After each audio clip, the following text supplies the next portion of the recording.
essentially, I also wanted to ask Kajol and also Raj, what is the best way to talk about right wing in India in a way which it seems reasonable and fair, or it is reasonable and fair? Is there such a way?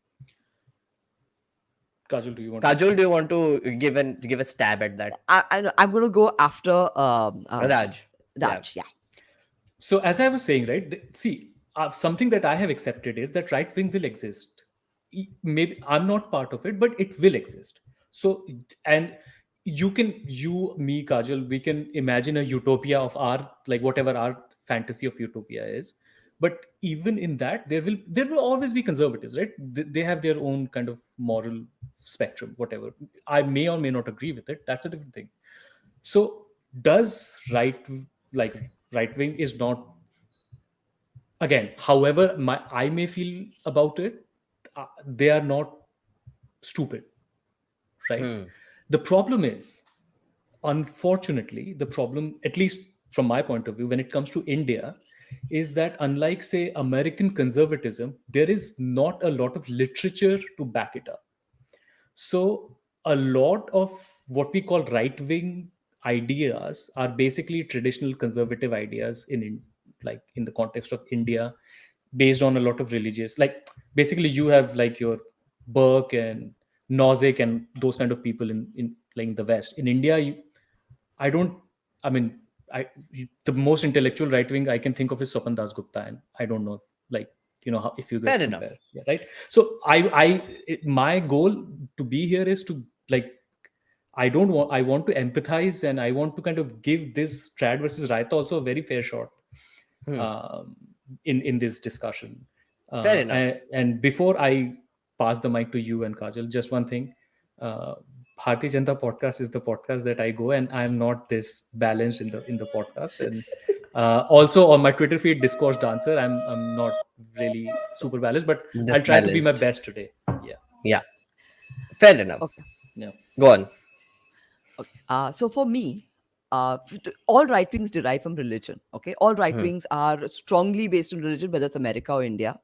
And as a woman, because religion itself is not very fair to women, so I have never understood how women can support any of those ideals.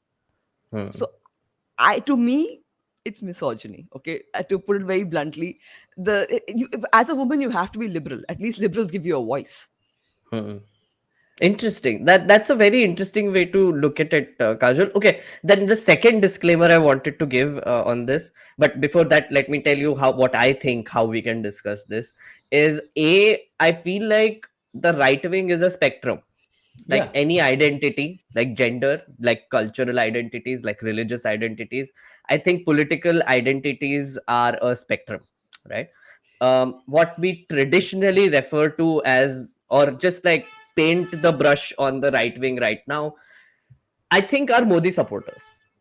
Just that one basically focal point, and how all the people that are giving even like levels of support to Modi are right wingers, right? BJP, Modi, RSS together, right?